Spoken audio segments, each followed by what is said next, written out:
Nah, selanjutnya perusahaan induk dan anak bertransaksi selama 2 tahun. Nah, untuk tahun pertama itu induk jual ke anak, dan tahun kedua inventory belum laku. Barang yang belum laku ini disebut dengan unrealized profit. Nah, itu harus ditangguhkan atau dieliminasi. Barang yang tidak terjual dari 2016, namun laku di tahun berikutnya atau tahun 2017, maka laba sebelumnya yang dieliminasi harus kita akui kembali. Lalu contoh berikutnya, PAM memiliki kepemilikan saham terhadap Sun sebesar 900%. Nah, berikut adalah laporan laba rugi secara terpisah dari masing-masing perusahaan sebelum ada unrealized profit.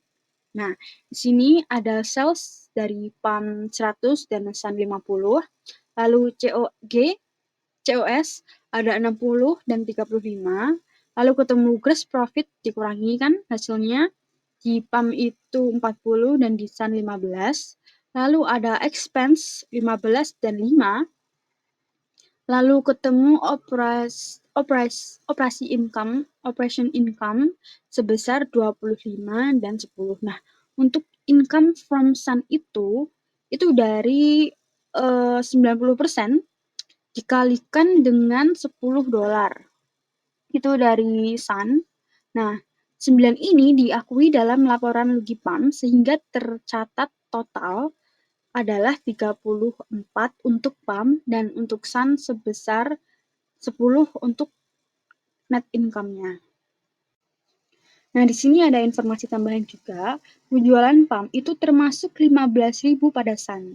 Nah, total penjualan Sun sebesar 100, sudah termasuk di antaranya 15.000. Nah, penjualan kepada Sun, yang mana profitnya adalah 6.250. Nah, Sun pada 31 Desember 2016, inventory include itu sebesar 40% dari merchandise dari inventory transaksi. Jadi, P jual ke Sun dengan harga 15.000 dan HPP sebesar 6.250. Kemudian, dari total 15.000 yang dibeli oleh S dari P, berhasil terjual 60%, sehingga ada sisa 40% yang belum terjual. Lalu untuk jurnal yang dicatat di sini ada investment in Sun, di income from Sun sebesar 9.000, lalu untuk jurnal selanjutnya ada income from Sun di investment in Sun sebesar 2.500. Nah, di sini jika profitnya adalah 6.250, maka HPP-nya kan ketemu di angka 8.750 dari 15 dikurangi 6.250. Nah, karena HPP-nya 8.750 dan dijual 15.000, maka profit yang didapat cukup tinggi, yaitu 71,42%. Dari 15.000 yang dijual kepada S, hanya 60% atau 9.000 saja yang laku. Maka, sisa 6.000 kan. Nah, 6.000 ini adalah harga inventory yang sudah include profit dari parents. Sehingga jika ingin eliminasi, hilangkan dulu profitnya untuk mencari berapa harganya. Nah, di sini minus profitnya itu 71,42%. Lalu untuk selanjutnya dari 6.000 itu dibagi 1,7142, lalu ketemu hasilnya 3.500. Nah, jadi jika HPP-nya 3.500 lalu dijual 6.000, berarti profitnya adalah 2.500. Nah, itu tapi untuk angka 2.500 belum terrealisasi karena belum terjual. Jadi itu masih unrealized profit-nya. Selanjutnya ini adalah catatan punya P saja, bukan konsolidasi. Ketika P menerima informasi bahwa S labanya adalah 10, maka P akan mencatatnya sebagai berikut. Menggunakan equipment, metode investment bertambah, income bertambah 9.000. Kemudian ada barang yang belum laku, yang unrealized profitnya 2.500, maka jurnalisnya sebagai berikut. Untuk mengurangi investment, income di debit, investment berkurang. Maka kertas kerjanya sebagai berikut. Ingat pada bab 4 kita ketahui ada 7 macam entry untuk mencatat konsolidasi dari 7 macam tersebut. Diberikan 2 dan 3. Yang pertama kita eliminasi penjualan adalah 15.000. Kita sales pada COGS. Kemudian jurnal yang kedua adalah mengeliminasi unrealized profit yang belum laku, yaitu 6.000, diantaranya yaitu 6.000, 3.500 cost, 2.500 unrealized profit. Nah, yang 2.500 ini yang kita eliminasi, maka jurnalnya COGS pada inventory. Kemudian ada tambahan untuk mengeliminasi income dan dividen dari anak perusahaan, sehingga akan mengembalikan akun investasi P pada saldo awal. Kalau di sini investasinya 9.000 bertambah kemudian berkurang 2.500, berarti ada penambahan investment sebesar 6.500. Kita eliminasi sesuai dengan jurnal konsolidasi entry. Jurnalnya adalah income pada investment akan kembali pada saldo awal. Kemudian tadi kan tahun 2016, bagaimana kalau tahun 2017? Barang yang belum laku jadi laku pada tahun 2017 dan tidak ada company transaction lain-lain 2017. Tidak ada P jual barang kepada S, hanya S menjual barang kepada outside entity. Di sini kita lihat net income dari S itu adalah 15. Karena P memiliki 90% kepemilikan, maka 90% 15 mendapatkan harga 13,5. Sehingga kita catat di sini, dicatat pada buku P investment pada income investment di sisi debit, income di sisi kredit sebesar 13.500. Kemudian setelah mengetahui bahwasannya barang 6.000 tadi yang sebelumnya unrealized profitnya 2.500, dieliminasi 2.500 unrealized debit yang sudah dieliminasi pada tahun 2016. Itu harus diakuisisi lagi pada tahun 2017. Jurnalnya adalah investment pada income sebesar 2.500, jadi akan menambah income dan juga akan menambah investment pada parent. Maka jurnal seperti ini, kertas kerja konsolidasi 2.500. Investment ini mengakui kembali persediaan yang tidak laku pada 2016 tetapi laku pada tahun 2017, yaitu unrealized profitnya 2.500, sehingga dicatat investment pada COGS sesuai dengan kertas kerja konsolidasi nomor 2.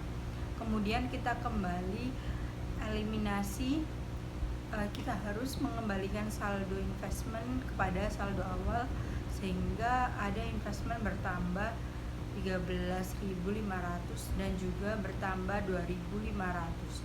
Jadi total tambahan 16.000.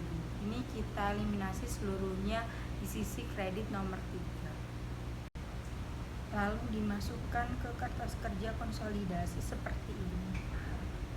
Selanjutnya yaitu contoh konsolidasi antar perusahaan. Keuntungan dari penjualan hilir entry kertas kerja. Yang pertama yaitu sesuaikan untuk kesalahan dan kelalaian. Yang kedua ada hilangkan keuntungan dan kerugian antar perusahaan. Yang ketiga yaitu hilangkan pendapatan dan dividen dari sub dan bawa akun investasi ke saldo awal. Keempat, catat kepentingan yang tidak terkendali dalam pendapatan dan dividen sub. Yang kelima, hilangkan investasi timbal balik dan saldo ekuitas sub. Keenam, amortisasi perbedaan nilai wajar. Ketujuh yaitu hilangkan keseimbangan timbal balik lainnya. Selanjutnya, Sun Compression memiliki 90% oleh PAM diakuisisi dengan 94.500 ketika net asset dari PAM 100 ditambah 5.000 jadi 105 dikali 90%, ketemu angka 94.500. Dengan kerangka book value dan fair value dari aset Sun itu sama, berarti tidak ada alokasi, tidak ada akses. Kemudian dikasih keterangan juga di 2019 penjualan es itu total 20.000, kemudian unrealized profit pada tahun 2018 itu adalah 2.000, di mana itu menjadi realisasi pada tahun 2019. Berarti akan kita akui kemudian ketika ada keterangan unrealized profit pada inventory Sun pada akhir tahun 2019 sebesar 2.500. Kemudian ada keterangan lagi terkait dengan utang Sun pada P adalah 10.000.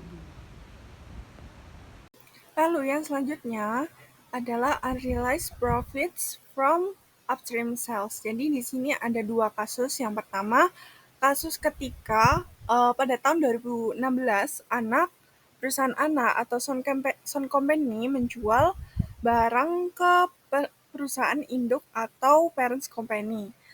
Tetapi ternyata ada sebagian barang yang belum terjual. Nah, sebagian barang yang belum terjual itu laku terjual pada tahun 2017. Lalu di sini ada contoh kasus dari penundaan laba antar perusahaan pada periode penjualan antar perusahaan. Sini asumsi bahwa Sun Corporation atau anak perusahaan menjual barang dagangan yang dibelinya seharga $7.500 kepada Pop Corporation atau perusahaan induk seharga $20.000. Lalu selama tahun 2016, Pop Corporation menjual 60% barang dagangan tersebut kepada pihak luar selama tahun tersebut seharga $15.000. Pada akhir tahun, laba persediaan yang belum direalisasi adalah $5.000. $5.000 ini dari biaya $3.000, tetapi tidak termasuk dalam persediaan POP sebesar $8.000. Jadi $8.000 dikurangi $3.000 itu $5.000. Lalu jika Sun melaporkan laba bersih sebesar $50.000, untuk tahun 2016, POP mengakui bagian proporsional seperti yang ditujukan dalam lampiran selanjutnya, yaitu lampiran membandingkan akuntansi perusahaan induk dan juga konsolidasi satu baris dari anak perusahaan yang dimiliki 100% dan anak perusahaan yang dimiliki 75%. Jadi, $50.000 itu masuknya ke unrealized profit. Baik, selanjutnya di sini adalah penjelasan tentang transaksi persediaan pada tahun 2016. Di sini perusahaan anak atau Sun Company membeli barang dari supplier 7.500 awalnya. Terus dijual lagi ke perusahaan induknya atau parent company sebesar 20.000. Nah, si perusahaan anak ini dapat profit 167%. Nah, 167% ini didapat dari profit, kita harus mencari profit dulu. 20.000 dikurangi 7.500, jadi harga yang perusahaan anak ini jual ke perusahaan induk, harganya kan 20.000, terus dikurangi dengan harga pembelian awal dari perusahaan anak atau Sun Company yaitu 7.500, jadi hasilnya 12.500. Nah, 12.500 ini kita gunakan untuk mencari persen dari profitnya. Jadi dia mendapatkan profit sebanyak berapa persen? 12.500 dibagi lagi sama harga awal pada saat Sun Company membeli barang tersebut 7.500, jadi 1,67. Jadi dapat 1,67%. Lalu dari 20.000 itu 12.000-nya berhasil terjual ke entitas luar atau outside entity dengan harga 15.000. Jadi perusahaan induk atau parent company meminta laba ke entitas luar hanya 25%. Dan 25% ini dapat dari perhitungan profit. Kita mencari profit dulu, 15.000. 15.000 itu adalah harga pada saat parent company atau perusahaan induk menjual barangnya ke entitas luar atau outside entity. Jadi 15.000 itu dikurangi 12.000. 12.000 itu harga yang berhasil terjual ke entitas luar. Maksudnya yang bisa terjual adalah 12.000. Jadi 15.000 dikurangi 12.000 dapatkan 3.000 dan mencari persen profitnya 3.000 tadi, perhitungan profit dibagi harga yang berhasil terjual ke entitas luar 12.000, jadi 0,25 kalau dipersenkan menjadi 25%. Berarti karena P, parent company atau perusahaan induk membeli barang dari sound company atau perusahaan anak sebesar 20.000 dan baru terjual 12.000 kepada entitas luar atau outside entity, maka ada sisa 8.000. Nah, sisa 8.000-nya ini merupakan harga yang sudah di markup, sudah termasuk profit yang diminta oleh sound company atau perusahaan anak. Jadi di sini minus profit 167% itu adalah HPP. Jadi 8.000 dari sisa tadi dibagi 2,67. Jadi 2,67 itu dapat dari 167 ditambah 100%. Jadi ketemu HPP-nya 3.000. Jadi inventory yang nilainya 8.000 itu sisa 8.000 ada unrealized profit sebesar 5.000 karena HPP-nya 3.000. Lalu pada slide selanjutnya akan dijelaskan tentang kondisi di mana si perusahaan anak atau sound company memiliki utang sebesar $50.000 dan sini ada kondisi di mana bahwa parent company atau perusahaan induk memiliki kepemilikan 100% dan juga yang kedua parent company atau perusahaan induk memiliki kepemilikan 75%. Tetapi yang akan dibahas atau yang di-highlight atau yang di-breakdown adalah ketika parent company atau perusahaan induk memiliki kepemilikan 75%. Jadi pada saat ini adalah penjelasan tentang penggunaan laba perusahaan pada periode penjualan antar perusahaan. Jadi di sini ada dua kondisi di mana sudah saya sebutkan pada slide sebelumnya, yaitu yang pertama kondisi di mana parent company atau perusahaan induk memiliki kepemilikan sebesar 100% dan yang di part B adalah ketika perusahaan induk atau parent company memiliki kepemilikan 75%. Jadi di sini ketika perusahaan induk atau sound company melaporkan income sebesar 50.000, maka perusahaan induk atau parent company akan menjurnalnya sebagai berikut. Jadi investment in-sound bertambah 50.000, lalu income from sound juga bertambah 50.000. Lalu karena ada unrealized profit sebesar 5.000 dari barang yang belum laku dan ada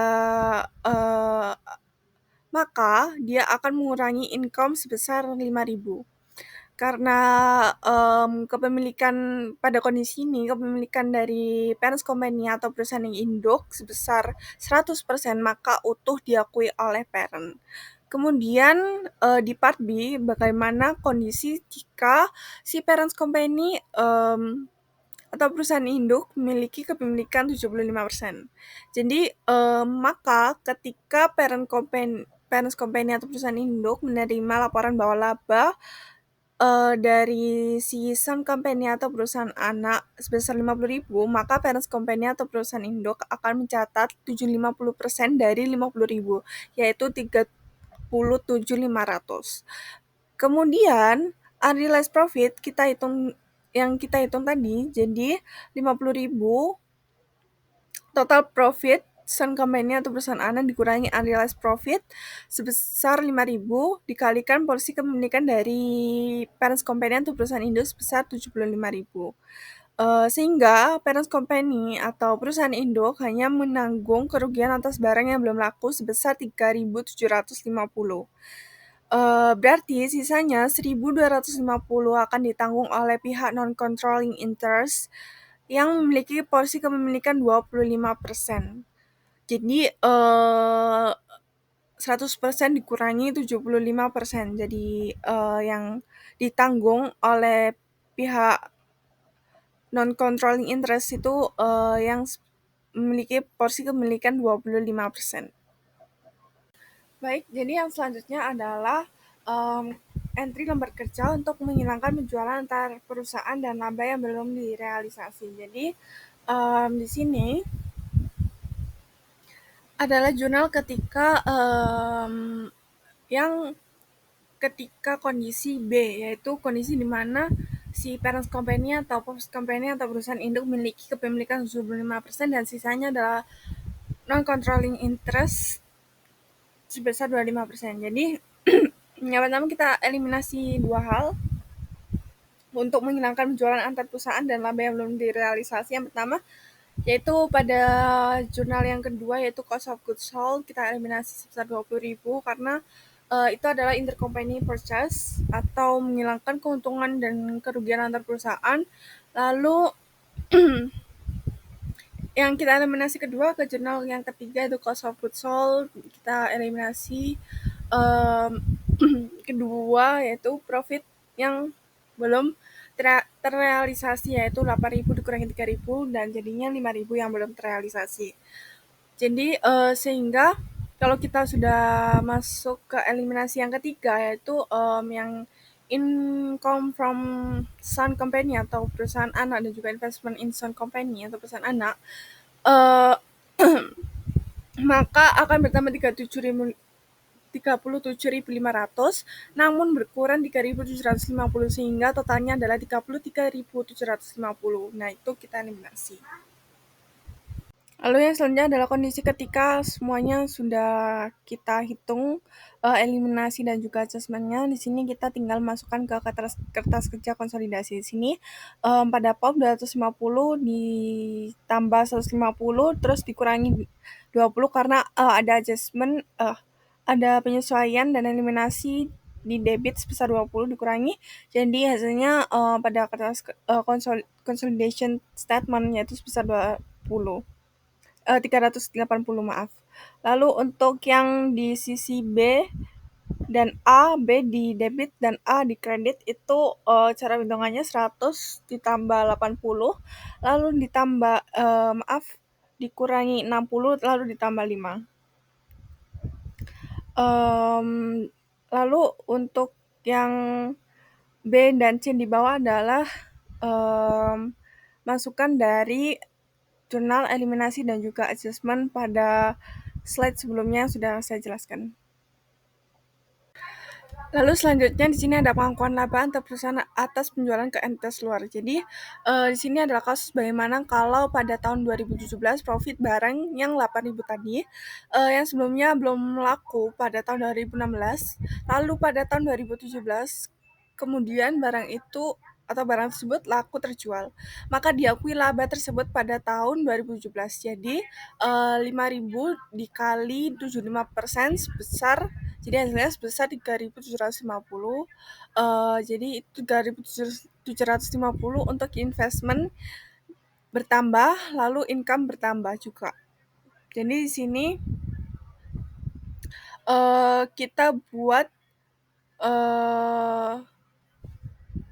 pada tahun 2017 Sun Company atau perusahaan anak juga melaporkan bahwa mendapatkan laba bersih sebesar 60.000.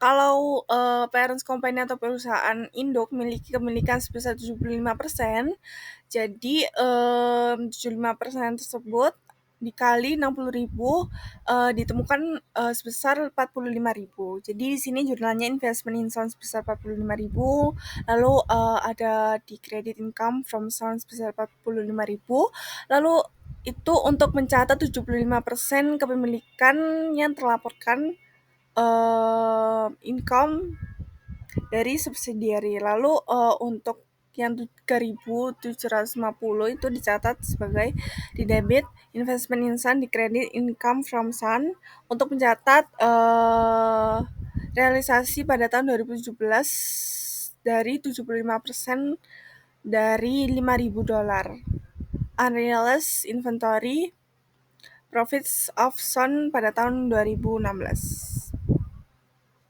Sehingga jika kita buat eliminasinya, maka akan ditemukan seperti ini. Di sini ada entry-nya, yaitu pertama kita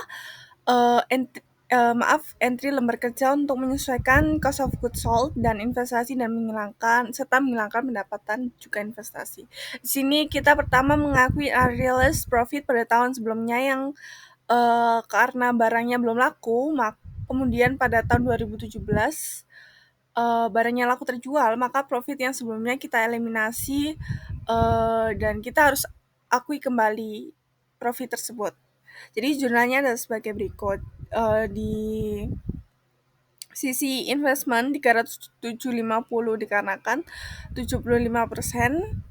Lalu ada kemudian dicatat juga non-controlling interest sebesar 1.250 dicatat di debit. Lalu ada cost of goods sold dicatat di sisi kredit. Tadi NCI dicatat untuk menghilangkan keuntungan dan kerugian antar perusahaan. Lalu cost of goods sold dicatat untuk menghapuskan pendapatan dan dividen dari sub dan bawa akun investasi ke saldo awal. Lalu kemudian income from investment dari SON atau perusahaan anak yaitu didapat di debit 48.750 dari 45.000 ditambah 3.750. Kemudian dieliminasi seluruhnya untuk mengembalikan saldo investment ke saldo awal. Lalu jika sudah, kita bisa masukkan eliminasi dan adjustment tersebut ke kertas kerja konsolidasi sebagai berikut. Selanjutnya adalah contoh yang lebih komprehensif tentang intercompany profits from upstream sales. Jadi di sini ada 7 macam jurnal entry yang harus dibuat untuk melakukan konsolidasi. Pada ilustrasi ini tidak ada contoh jurnal nomor 1 dan juga nomor 6, tapi hanya ada jurnal nomor 2, 3, 4, 5, dan 7, yaitu jurnal yang kedua yaitu menghilangkan keuntungan dan kerugian antar perusahaan. Yang ketiga, penghapusan pendapatan dan dividen dari sub dan bawa akun investasi ke saldo awal, dan yang keempat, mencatat kepentingan non-pengendali dalam laba dan dividen perusahaan anak. Yang kelima, menghilangkan saldo ekuitas investasi dan sub secara timbal balik. Dan yang ketujuh adalah menghilangkan saldo resiprokal lainnya. Yang selanjutnya adalah contoh konsolidasi laba antar perusahaan dari upstream sales. Jadi sini ketika Sun Company atau perusahaan induk dimiliki 80% oleh parent company atau pop company atau perusahaan induk sebesar 80%. Jadi di sini parent company atau perusahaan induk atau pop company membeli Sun Company atau perusahaan anak dengan harga 480.000. Ketika pada saat itu net asetnya adalah 500.000. Jadi 500.000 dolar ditambah 100.000 dolar dari laba ditahan, berarti kan 600.000.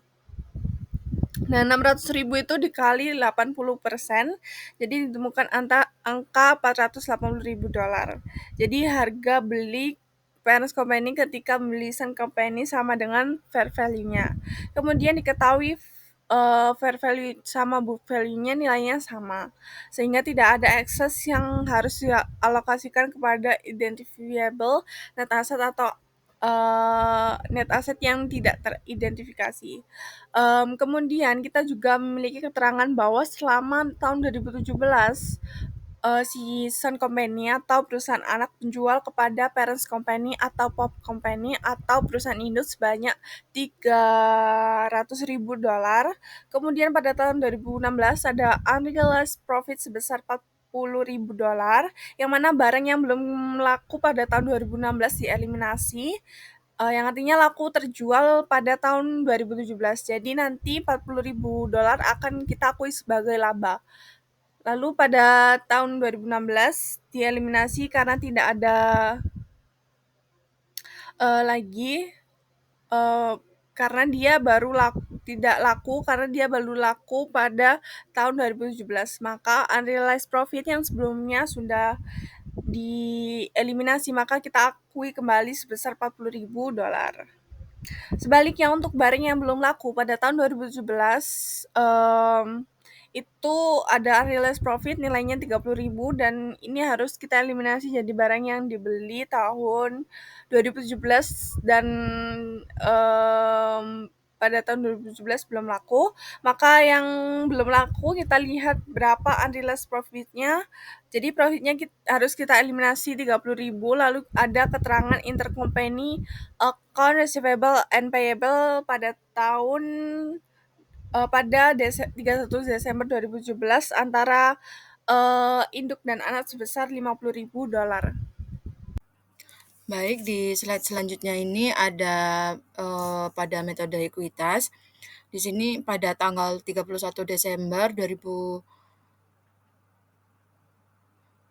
itu akun investasi POP di SON memiliki saldo sebesar 568.000 yang terdiri dari ekuitas dasar sebesar 600.000.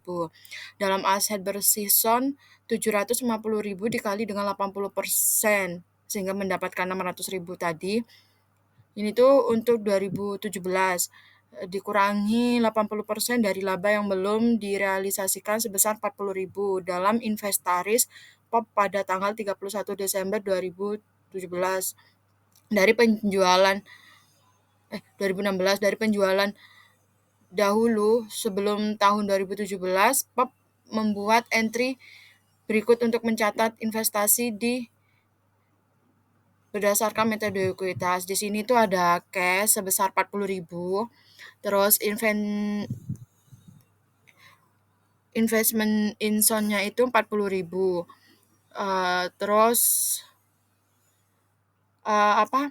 dibagikan dividen untuk SON itu 50.000 dikali 80% sehingga investment untuk SON sebesar 88.000 di sisi debit dan income untuk SON 88.000 di sisi kredit.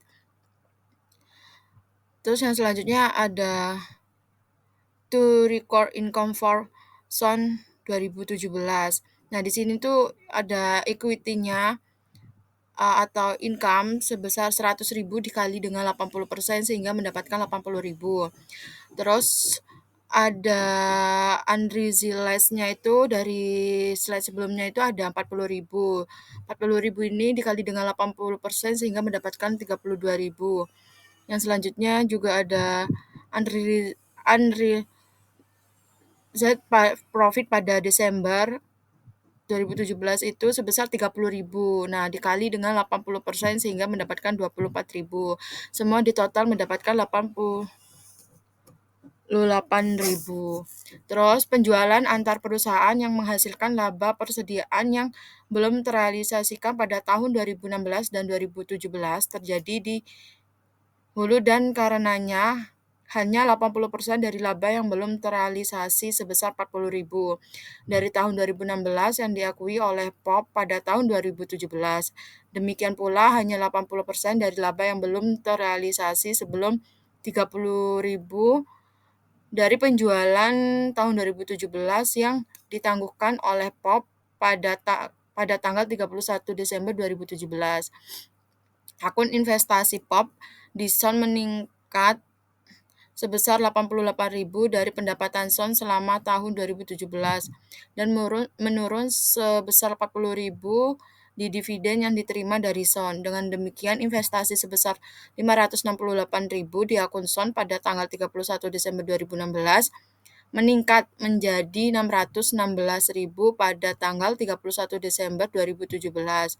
Jumlah ini dikombinasikan dengan informasi lain yang sesuai dengan menyediakan laporan keuangan perusahaan terpisah yang lengkap ditunjukkan di kolom perusahaan terpisah pada kertas kerja konsolidasi untuk POP Corporation dan anak perusahaan. Baik, di slide selanjutnya ini ada jurnalnya di mana yang A itu sell sebesar 300.000 pada sisi debit, cost of goods sold sebesar 300.000 di sisi kredit. Untuk yang B itu ada investment in SON sebesar 32.000 di sisi debit, non-controlling interest itu 8.000 di sisi debit, cost of goods sold sebesar 40.000 di sisi kredit. Yang C ada cost of goods sold sebesar 30.000 di sisi debit, inventory-nya sebesar 30.000 di sisi kredit, dan yang D itu ada income untuk SON sebesar 88.000 di sisi debit, dividennya sebesar 40.000 di sisi kredit, investment sebesar 48.000 di sisi kredit. Yang C ada non-controlling interest sebesar 22.000 di sisi debit, dividennya sebesar 10.000 di sisi kredit, non-controlling interestnya sebesar 12.000 di sisi kredit.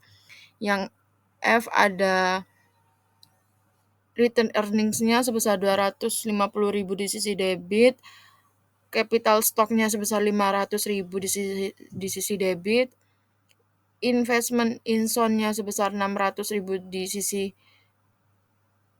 kredit, non-controlling interest-nya sebesar 150.000 di sisi kredit.